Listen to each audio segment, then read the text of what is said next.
Ready to move in premium triplex villas at Kollur APR Projects. Ganta Srinivasarao పోటీపై ఉత్కంఠకు తెరపడింది. తన పంతమే నెగ్గింది చివరికి. భీమిలి సీటే కావాలన్న గంటా కోరికే తీరింది.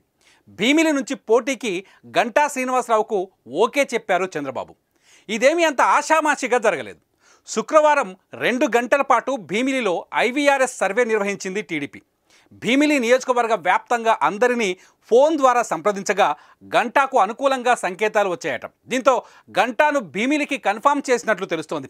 వాస్తవానికి టీడీపీ 3వ లిస్టులో భీమిలి నుంచి గంటా శ్రీనివాసరావు పేరు ప్రకటించాల్సి ఉంది. చివరి నిమిషంలో పేరును తొలగించారు. తదుపరి జాబితాలో గంటా పేరు పక్కాగా రాబోతుందట. మొత్తానికి భీమిలి కళ గంటాకు నెరవేరుతుంది. భీమిలి టికెట్ గంటాకు కేటాయించడంతో చీపురుపల్లి నుంచి కళా వెంకట్రావును బరిలోకి దింపనున్నట్లు తెలుస్తోంది. అయితే గంటా ఈసారి రూటు మార్చినట్టు అనిపిస్తోంది. పోటీ చేసిన నియోజకవర్గం నుంచి మళ్ళీ పోటీ చేయని గంటా ఈసారి 2014లో పోటీ చేసిన భీమిలి నుంచి మళ్ళీ ఎన్నికల బరిలోకి దిగుతున్నారు.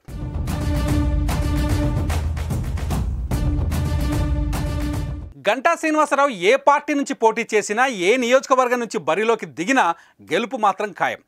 ఆయన రాజకీయ ప్రయాణాన్ని పరిశీలిస్తే ఈ విషయం స్పష్టంగా తెలుస్తుంది.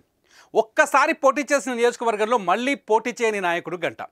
ఎన్నికలు వచ్చిన ప్రతిసారి ఓ కొత్త నియోజకవర్గానికి వెళ్ళి అక్కడ ఓటర్లను తన వైపు తిప్పుకొని గెలవడం అంటే మామూలు విషయం కాదు. అలాంటిది తాను బరిలోకి దిగితే ఎలాంటి ప్రత్యర్థులనైనా దిగదుడిపే అన్నట్లు విజయకేతనం ఎగరవేశారు గంటా. ఒకసారి ఎంపీ, ఆ వెంటనే 3 సార్లు వరుసగా ఎమ్మెల్యేగా వేర్వేరు నియోజకవర్గాల నుంచి గెలవడం అంటే ఆషామాషి కాదు కదా. కానీ గంటా గెలిచి చూపించారు. ప్రకాశం జిల్లా జరుగుమిల్లి మండలం కామేపల్లి గ్రామానికి చెందిన గంటా శ్రీనివాసరావు విశాఖలో స్థిరపడ్డారు.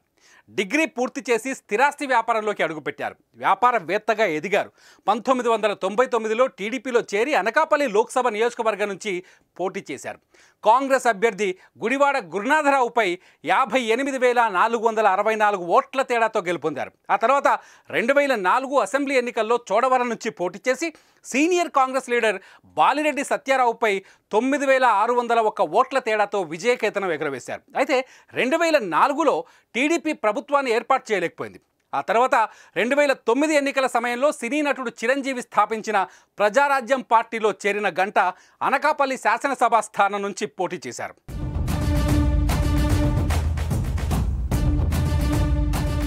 ఉద్దండులైన కొనతాల రామకృష్ణ, దాడి వీరభద్రరావులను ఓడించి వరుసగా రెండోసారి ఎమ్మెల్యే అయ్యారు. 10,866 ఓట్ల మెజారిటీతో గెలిచారు. అయితే ప్రజారాజ్యం పార్టీని చిరంజీవి కాంగ్రెస్లో విలీనం చేయడంతో కిరణ్ కుమార్ రెడ్డి కేబినెట్లో గంటాకి మంత్రి పదవి దక్కింది. రాష్ట్ర విభజన తరువాత గంటా గుండ్రంగా తిరిగి మళ్ళీ టీడీపీలో చేరారు. భీమిలి నుంచి పోటీ చేసి వైసీపీ అభ్యర్థి కర్రి సీతారాంపై 37,226 ఓట్ల మెజారిటీతో గెలిచారు.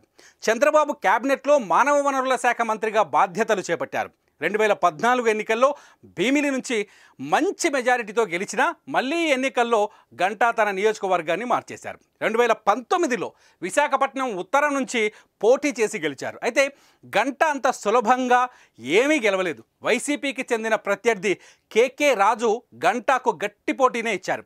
ఆఖరి రౌండ్ వరకు ఉత్కంఠగా సాగిన లెక్కింపులో చివరి విజయం గంటానే వరించింది. దీంతో వరుసగా వేర్వేరు నియోజకవర్గాల నుంచి 4 సార్లు ఎమ్మెల్యేగా ఎన్నికైనట్టయింది. అయితే ఈసారి మాత్రం 2014లో పోటీ చేసిన భీమిలి నుంచి మళ్ళీ రెండోసారి గంటా శ్రీనివాసరావు బరిలోకి దిగుతున్నారు. ఈసారి కూడా గంటా విజయ యాత్ర కొనసాగుతుందా?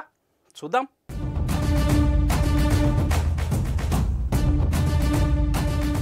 సుమన్ టీవీలో మీ పర్సనల్ అండ్ బిజినెస్ ప్రమోషన్స్ కోసం కింది నెంబర్కి కాంటాక్ట్ చేయండి.